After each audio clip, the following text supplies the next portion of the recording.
こんにちは、アレスチャンネルです。今回の本はニューアース。著者のエックハルト・トールさんは世界で最も影響力のあるスピリチュアル界の作家として有名です。この本は世界で600万部以上を売り上げるスーパーベストセラーです。人類は機能不全に陥っています。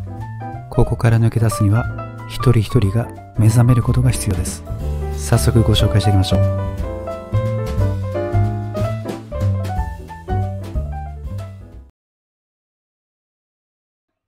この本の当事者はあなた自身だ。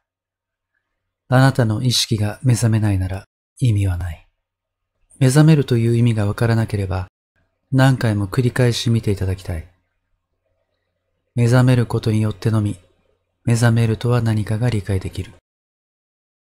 その本質をわずかに垣間見えただけでも目覚めのプロセスが始まるには十分だし、一旦始まったら後戻りはしない。目覚めに不可欠なのは、目覚めていない自分を自覚することだ。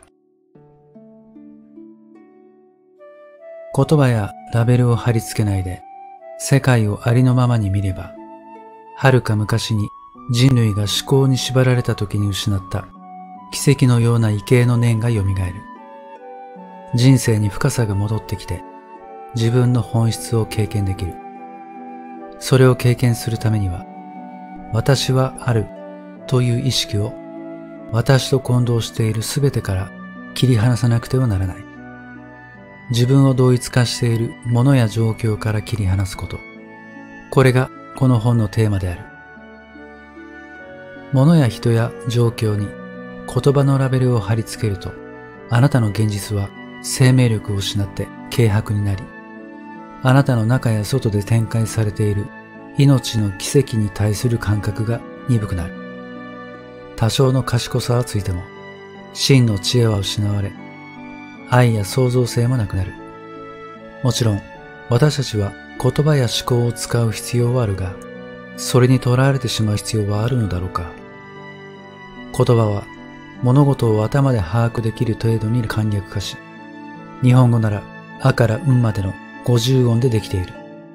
こんなシンプルな音の組み合わせだけで、あなたが何者なのか、宇宙とは何か、自然の深さと美しさを説明できるなど、信じられるだろうか。私という言葉は、使い方次第で大きな誤りを引き起こす。日常的に使う私には、根本的な誤りがあり、あなたが何者であるかを誤解させ、幻のアイデンティティを意識させる。この幻の自己意識のことをアインシュタインは意識の工学的幻と呼んだ。幻の自己意識が現実に対する誤解のベースとなり、すべての思考、関係性に影響する。あなたの現実はこの幻の自己意識を反映する。ところで、良い知らせがある。幻を幻と認識すれば、幻は消えるということだ。幻の認識は幻の終わりなのである。あなたが幻を現実と認識している間だけ、幻は存在している。では、幻の自己意識とはどんなものだろうか。あなたが普通に私という時に想定しているのは本当のあなたではない。言葉というラベルで単純化することによって無限の深さを持ったあなたが頭の中の私という概念と混同されるから。幼い子供が自分の名前を覚えると、その名前は頭の中で一つの思考となり自分と同一視される。この段階では子供はよくジョニーはお腹が空いたというように自分を三人称で表現する。まもなく私、僕という魔法の言葉を覚え、成長するにつれて、私という思考は性別、持ち物、体、国籍、人種、宗教など、他の事象を引き寄せる。さらに、積み重ねられた知識や過去の出来事も、私と一体となったごとくに同一視されていく。普通あなたが私という場合、この精神的な構造物の私なのだ。あなたが私と言ったり考えたりするとき、その主体はあなたではなく、この精神的構造物、すなわちエゴな自己意識だ。ほとんどの人は、このような自己意識と自分を同一視している。この自己意識と自分自身を切り離すことによって、本当の私に気づくのである。アイデンティティとしてのもの。何にアイデンティティを感じるかは人によって異なり、エゴの中身と関係する。それに対して何かにアイデンティティを求めたいという無意識の衝動は、エゴの構造と関係している。エゴイスティックな心の最も基本的な作用の一つだ。多くの人は物に自分自身を見出そうとする努力をするが、エゴの満足は長続きしないから、さらに多くを求めて買い続け、消費社会が成り立っている。もちろん、私たちの社会では、物は暮らしに不可欠である。住まいも、洋服も、家具もスマホも必要だ。私たちは物の世界を毛嫌いするのではなく、尊重しなければならない。古代の人々は無生物も含めた全てに命が宿ると信じていた。彼らの方が現代人より真実に近い。物を自己意識の強化の手段に使い、物を通じて自分自身を発見しようとするのは、物を尊重することではない。エゴが物に同一化しようとすると、物への執着や脅迫観念が生まれ、進歩の物差しが常により多く手に入れるということになる。これは自己を増殖させることだけが目的であって、癌細胞と同じである。自分を生き生きとした生命体として感じられなくなると、人は物で人生を満たそうとする。そして生き生きとした宇宙を感じられなくなり、本当の現実に生きるのではなく、概念化された現実を生きることになる。あなたはあるものを持っているというだけで、なんとなく自分が特別な人間だと感じてはいないか。たくさん所有している人に劣等感を感じてはいないか。他人の目を通じて自分自身に映る自分の価値を引き上げるために、さりげなく自分の所有物をほのめかしたり、見せびらかしたりはしないか。大事なものをなくしたとき、恨みや怒りを感じないか。あなたは自分自身を振り返り、物との関係を見直してみることをお勧めする。ここで私の体験を一つお話ししよう。私はスピリチュアルカウンセラーとして、ある女性のがん患者のもとへ週に2度ずつ通っていたことがある。その女性は40代の教員で、医師から余命数ヶ月と宣告されていた。ある日訪ねてみると、彼女はひどくがっかりし、怒っていた。何があったのですかと尋ねたところ、ダイヤの指輪がなくなったという。金銭的な価値もさることながら、思い出の詰まった指輪だった。彼女は毎日世話をしに来る女性が盗んだに違いないと言った。そして、その女性に問いただすべきか、警察に通報した方がいいかと私に意見を求めた。私は、どうすべきかは指図はできないが、その指輪が今のあなたにとってどれほど重要なのかを考えてみてはどうかと助言した。彼女は、あなたにはわからない。あれは祖母からもらった大切な指輪でした。毎日はめていたのだけど、病気で手がむくんではめられなくなったんです。特別な指輪なんです。と言った。その声にこもる彼女の怒りと自己防衛の響きは、彼女を通じてエゴが発現している印だった。私はこう言った。では、いくつか質問をします。すぐに答えなくていいですから、自分の中に答えが見つかるかどうか探してみてください。あなたは多分近いうちに指輪を手放さなくてはならないことに気づいていますか？それを手放す用意ができるまで、あとどれくらいの時間が必要でしょう？それがなくなったら、あなたは小さくなりますか？それがなくなったら、あなたは損なわれますか？質問の後、しばらく沈黙があった。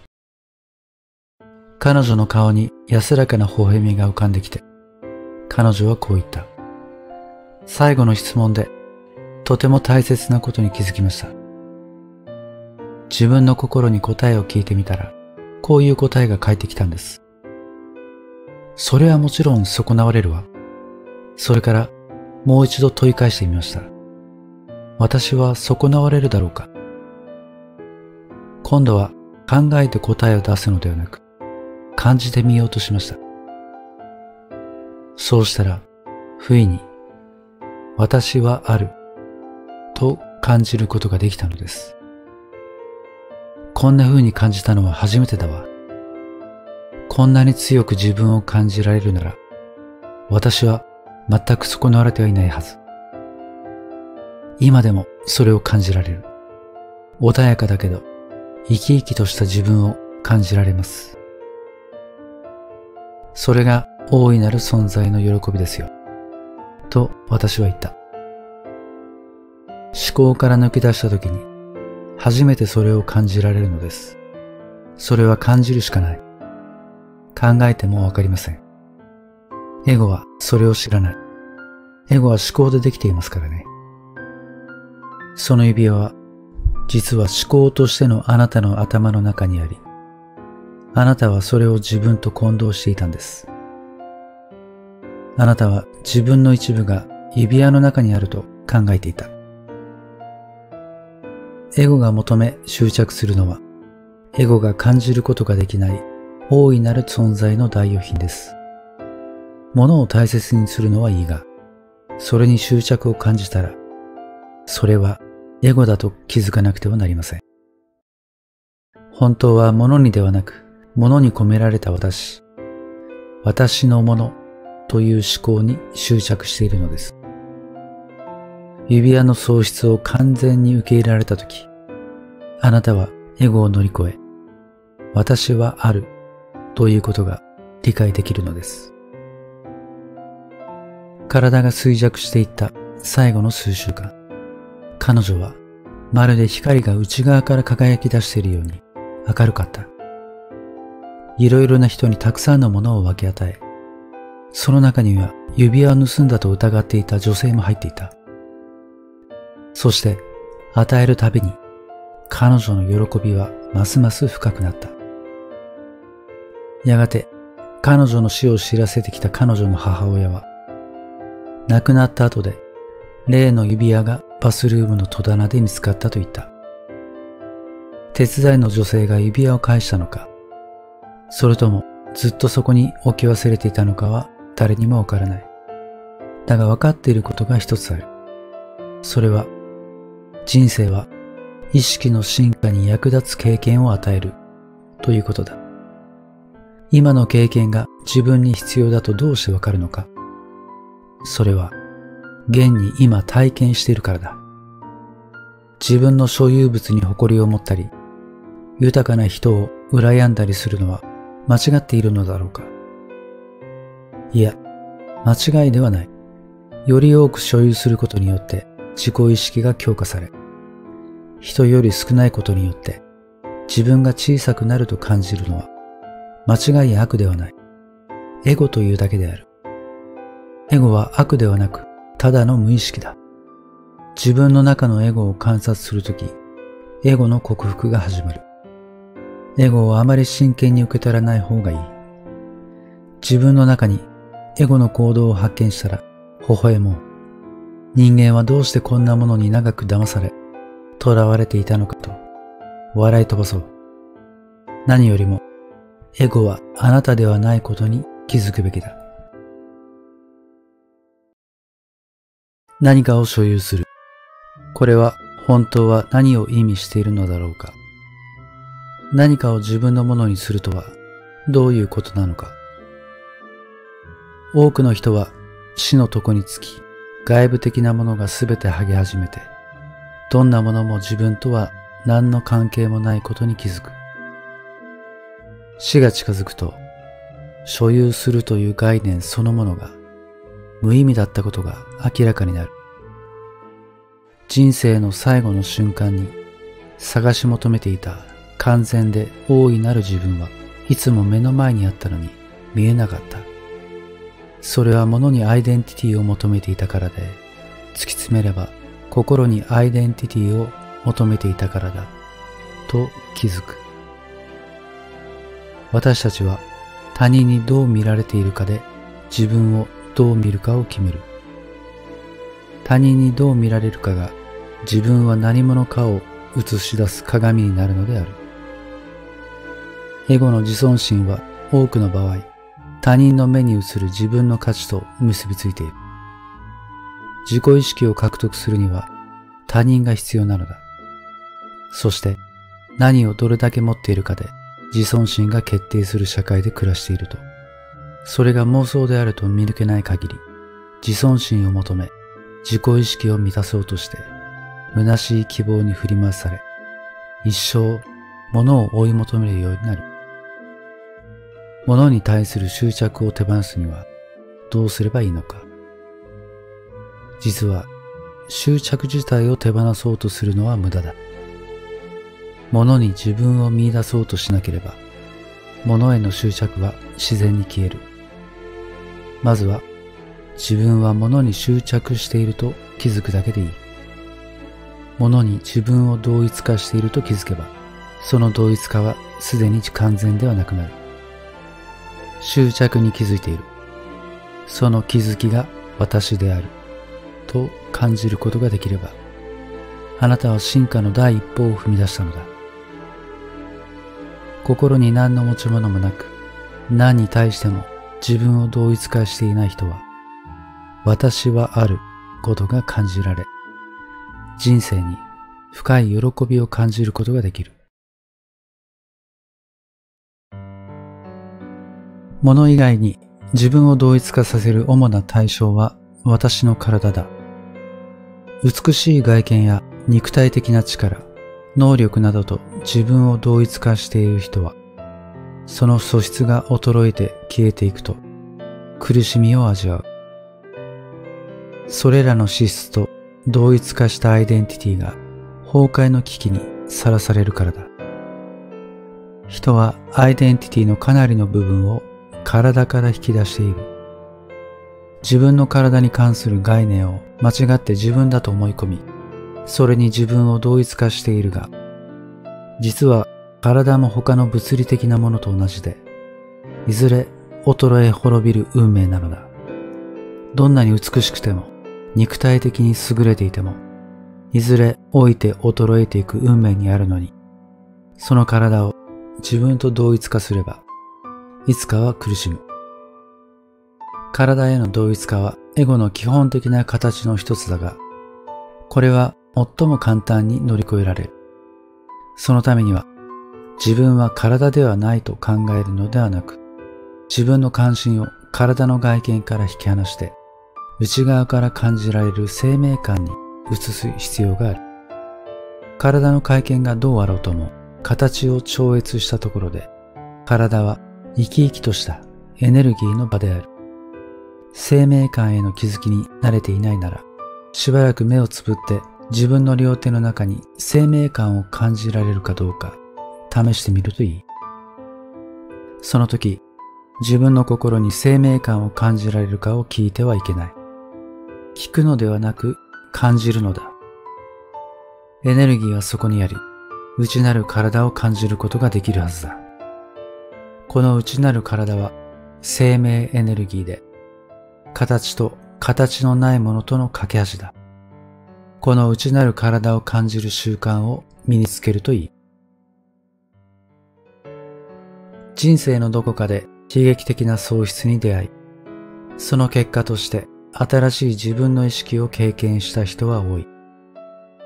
持ち物のすべてを失った人もいれば、子供や配偶者、社会的地位や肉体的能力を失った人もいる。災害や戦争によってあらゆるものを失い、何も残されていないことに気づいた人もいる。それは限界的な状況と呼んでもいいだろう。何に自分を同一化していたにせよ、それが奪い去られた。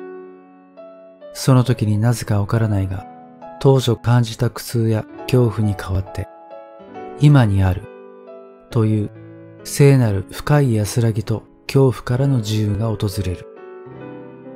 人は自分に問いかける。こんなことになったのにどうして安らぎを感じられるのだろうか。エゴとは何で、どのように左右するかが分かれば答えは簡単だ。あなたが自分を同一化していたものが崩壊すると、エゴも崩壊する。エゴとは物との同一化だからだ。もはや同一化する対象が何もなくなったとき、あなたはどうなるか。物からの束縛から解放され、私はあるという感覚が見えてくる。この意識は真の安らぎである。大きな喪失を経験した人のすべてが、この気づきを経験し、同一化から切り離されるわけではない。一部の人はすぐに被害者というイメージを作り出し、怒りや恨みなどの感情に自分を強く同一化するから、これが喪失によって崩壊した他の同一化にたちまちとって変わる。エゴがすぐに新しい形を見出す。この新しい形がひどく不幸なものかどうかはエゴにとっては問題ではない。同一化できればいいのだ。悲劇的な喪失にぶつかったとき、人は抵抗するか屈するしかない。深い恨みを抱いて苦しい人生を送る人もいれば、愛情深くなる人もいる。屈するとは、あるがままを受け入れることだ。人生に向かって自分を開くのである。抵抗するとエゴの殻が硬くなる。あなたは閉ざされて、どんな行動をとっても外部の抵抗に遭う。宇宙はあなたの味方にはならない。人生は助けてくれない。閉ざされたままだと、光は入ってこない。抵抗せずに、あるがままを受け入れると、意識の新しい次元が開ける。あなたは平和を望むだろう。平和を望まない者はほとんどいない。だが、あなたの中には争いを望む何者かがいることも事実。今この瞬間にはその存在を感じないかもしれないが、何らかの状況がその引き金を引いたらどうか。誰かがあなたを非難した。あなたを認めなかった。金品をめぐって言い争いになった。その時あなたの中で何か大きな力、怒りや恐怖が盛り上がってくるのに気づけるか。声が荒くなったり、大声になったり、自分の立場を防御し、正当化し、相手を攻撃しようとするのがわかるか。言い換えれば、無意識が発動した瞬間に、その事実に気づけるかどうか。エゴが戦っているとき、そこで生き延びるために戦っているエゴは、ただの妄想に過ぎないことを知るべきだ。そのエゴという妄想は、自分こそあなただと考えている。このエゴから解放されるために必要なのは、エゴに気づくことだけだ。気づきとエゴは共存できないからである。気づきとは、今この瞬間に秘められた力で、だから今にあることと表現できる。あなたは昨日や明日ではなく、今この瞬間にしか存在できない。今にあることだけがあなたの中の過去を解体し、あなたの意識を目覚めさせる。大切なのは人生の中で常に私はあるということを感じていられるかだ。エゴの中には他人から認められないと別の形の関心に方向転換し、それを引き出す役割を演じるものがある。例えば誰かを挑発してネガティブな反応を引き出し、ネガティブな関心を得ようとする。これは親の関心を得られない子供などによく見られ、悪さをして関心を引こうとするのだ。このネガティブなエゴの典型として、過去の苦しみを引きずっていて、同じような苦しみを何度も体験しては、その苦しみを新たにしようとすることがある。また、被害者役もありふれた役割の一つで、他人から同情や私の物語へ関心を求める。自分に被害者の役割を持たせた物語に自分を同一化してしまうと、その物語を終わらせたくないと思ってしまう。なぜなら、エゴはアイデンティティの一部になったその問題の終結を望まないから。誰も私の悲しい物語に耳を傾けてくれないと、頭の中で自己憐憫にふける。そうすれば、他人に不公平な目に遭わされている自分というアイデンティティを守れる。自分を何者かにしてくれる。エゴにとってはそれだけが大事なのだ。さらに恋愛関係の初期の段階で自分を幸福にしてくれる特別な存在だと思った相手の関心を引き、つなぎ止めておくために、エゴが何らかの役割を演じることもよくある。あなたが望む私を演じるから、あなたも私が望むあなたを演じてちょうだい。これが無意識の合意である。ただし、役割を演じ続けるのは大変で、その役割が剥げ落ちたら何が見えるのか。残念ながら、ほとんどの場合は、相手の真の本質は見えず、その本質を包んでいる生のエゴが見えてしまう。妨げられた欲望は怒りに転じて、その怒りは自分のエゴの不安を解消してくれなかった相手に向けられるだろう。恋に落ちるというのは、実はエゴイスティックな欲求の強化である場合が多い。あなたは相手に、あなたのエゴが反映する相手のイメージに溺れる。それは何も求めない真の愛とは無関係だ。もしあなたの中に不幸が存在するなら、まず自分の中の不幸を認識する必要がある。だが私は不幸だと言ってはいけない。不幸はあなたそのものとは何の関わりもない。だから私の中に不幸があると言おう。そしてその不幸を観察しよう。今の状況が不幸と関係しているのかもしれない。状況を変えたり、脱出するために行動が必要かもしれないし、できることが何もなければ、その事実を見つめるだけでいい。今はこの状況だ。これを受け入れるのか、惨めになるのかは自分次第だ。不幸の第一の原因は、その状況ではなく、状況についてのあなたの考えだ。状況は常に中立であるがままである。その事実に対するあなたの考えが不幸かどうかを決めている。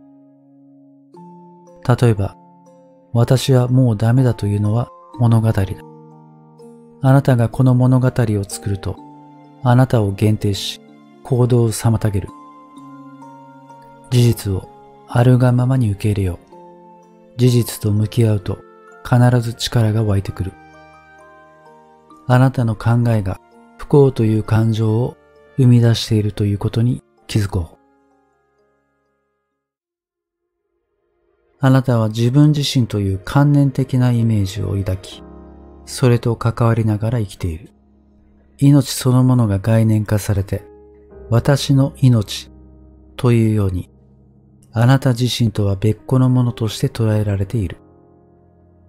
私の命と考えるとき、あなたはすでに妄想の領域に入っている。私の命というものがあるなら、私と命は別のものだということになり、大切な命を失うこともあり得る。したがって死が現実の脅威となる。私の命という言い方こそ、エゴの源泉だということさえできる。私が命と別に存在することなんてあるだろうか。命と離れてどんな私があり得るのか。全く不可能だ。私の命なんてものはないし、私が命を所有しているのでもない。私が命そのものなのだ。私と命は一つであり、それ以外はありえない。それならどうして私が命を失うことが可能だろうか。持っていないものをどうすれば失うことができるのか。私は私であって、私の所有物ではない。私が私を失うことは不可能だ。人生で最も重要な関係は、今という時が取った形との関係である。今との関係が機能不全なら、それはあらゆる状況に反映されるだろう。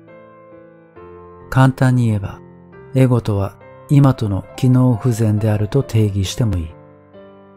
あなたが今とどのような関係でいたいかを決められるのは今この瞬間だ。今を友人としたいか、敵にしたいか。今という瞬間は人生と切り離すことができないのだから、人生とどんな関係でいたいかを決めることでもある。今を友人としたいと決めたら、あなたが働きかけるべきだ。友人らしく歓迎すること。そうすればどうなるかすぐにわかる。人生はあなたの友人として接してくれる。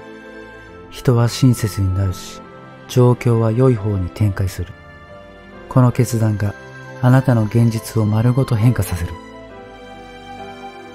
今という瞬間を友人としようという決断はエゴの終わりを意味する。エゴは決して今と仲良くできない。人生と調和できないということだ。エゴの本質は今を無視して貶めるようにできている。エゴは時間の中で生きていて、エゴが強ければ強いほど人生は一層時間に支配される。そうすると、いつも過去や未来のことばかりを考え、過去によって自分がどんな人間かが決定され、自己実現を永遠の未来に頼ることになる。